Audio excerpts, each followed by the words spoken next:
पाठ 17 विराम चिन्हों का प्रयोग पंक्चुएशन। पढ़िए और समझिए। विराम अर्थात रुकने की स्थिति। रुकने पर स्थिति थोड़ी स्पष्ट हो जाती है, अतः विराम किया जाता है। यह विश्राम की स्थिति भी कही जा सकती है। व्याकरण में विराम का अर्थ है रुकना, ठहरना। बोलते या लिखते समय वाक्य के बीच में अथवा अंत में कथन पर बल देने अथवा उसे स्पष्ट करने के लिए हमें आवश्यकता अनुसार रुकना अथवा ठहरना पड़ता है। व्याकरण में भिन्न भिन्न प्रकार से रुकने अथवा ठहरने को कुछ चिन्हों के माध्यम से व्यक्त किया जाता है। उन चिन्हों को विराम चिन्ह कहते हैं। उदाहरण देखिए। इधर आओ मत बैठो, इधर आओ मत बैठो। रुको मत जाओ, रुको मत जाओ।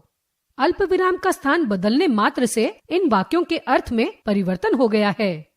परिभाषा कथन के स्पष्टीकरण, शैली को गतिशील और विचारों को सुबोध बनाने के लिए जिन चिन्हों का प्रयोग किया जाता है उन्हें विराम चिन्ह कहते हैं। महत्व, इम्पोर्टेंस, विराम चिन्हों के कारण ही जटिल वाक्य अपना अर्थ स्पष्ट कर पाते हैं। यदि इनके प्रयोग में गलती हो जाए तो अर्थ का अनर्थ हो जाता है और कथन के अपेक्षित परिणाम प्राप्त नहीं होते हैं।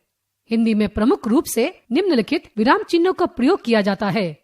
1. पूर्ण विराम, फुल स्टॉप। पूर्ण विराम का अर्थ है पूर्ण रूप से रुकना या ठहरना। जहाँ वाक्य की गति अंतिम रूप ले ले वहाँ पूर्ण विराम का प्रयोग किया जाता है।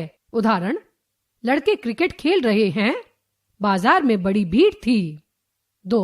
अल्प विराम, कॉमा। इसका प्रयोग वाक्य के बीच में होता है। अन्य विराम चिन्हों की अपेक्षा अल्प विराम का प्रयोग बहुत अधिक होता है। अल्प विराम के प्रयोग की स्थितियाँ निम्न प्रकार हैं। क. एक ही वाक्य में प्रयुक्त समान शब्दों को अलग करने के लिए। अजय, राजेश, मनु और रोहित क्रिकेट टीम में हैं। स्वस्थ, ईमानदार और परिश्रमी व्यक्ति का संग सभी को प्रिय होता है। ख.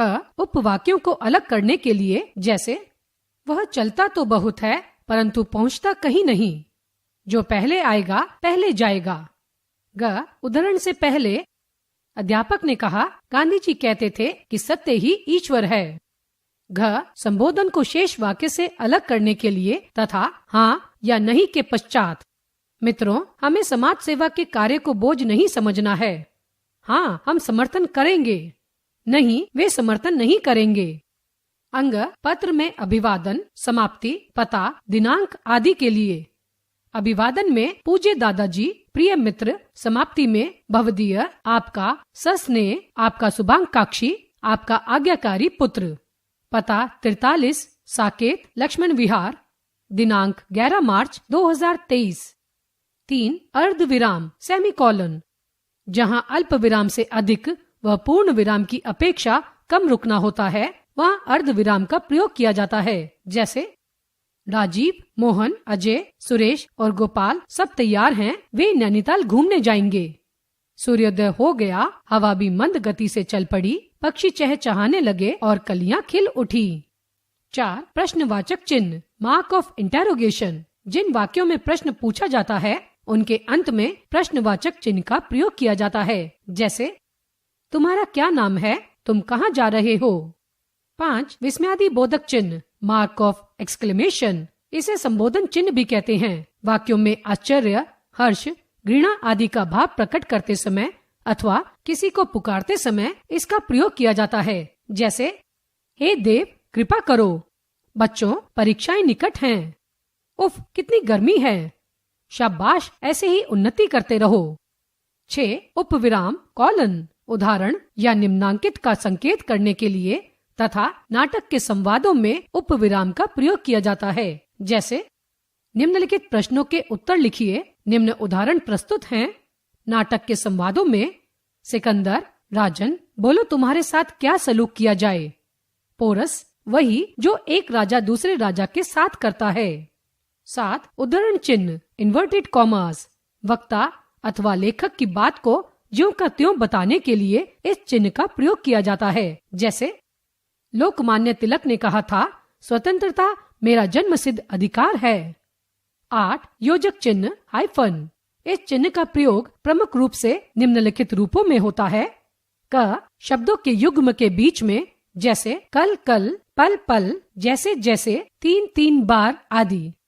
ख और अथवा या के अर्थ में, जैसे माता पिता, शत्रु मित्र, सुख दुख, लाभ हानि आदि।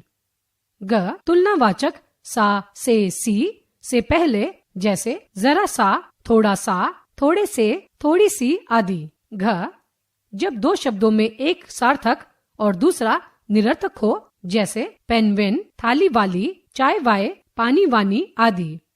दो निर्देशक चिन्ह डैश अपनी बात को स्पष्ट करने या उदाहरण देने के लिए निर्देशक चिन्ह का प्रयोग किया जाता है, जैसे लिंग के दो भेद हैं, एक पुल्लिंग, दो स्त्रीलिंग। निम्नलिखित प्रश्नों के उत्तर दीजिए। नाटकों के संवादों में भी निर्देशक चिन्ह का प्रयोग होता है, जैसे राजा मंत्री कहो प्रजा किस हाल में है। मंत्री प्रजा सुखी है राजन। सभी प्रजाजन अपने महाराज की दीर्घ आयु की कामना करते हैं। किसी कथन को उद्धृत करने में भी इस चिन्ह का प्रयोग किया जाता है। नेताजी ने कहा था, तुम मुझे खून दो, मैं तुम्हें आजादी दूंगा। उद्धरण के अंत में लेखक के नाम से पूर्व भी इस चिन्ह का प्रयोग किया जाता है, जैसे स्वतंत्रता मेरा जन्मसिद्ध अधिकार है, लोकमान्य तिलक। 10 त्रुटि पूरक चिन्ह साइन फॉर लेफ्ट वर्ड। जहाँ कुछ लिखने से छूट जाता है वहाँ इस चिन्ह का प्रयोग किया जाता है, जैसे पाप से घृणा करो, पापी से नहीं। 11 विवरण चिन्ह कॉलन प्लस डैश। किसी बात को ब्यौरेवार बताने के लिए विवरण चिन्ह का प्रयोग किया जाता है, जैसे संज्ञा के 5 भेद हैं, क्रिया विशेषण के 4 भेद हैं।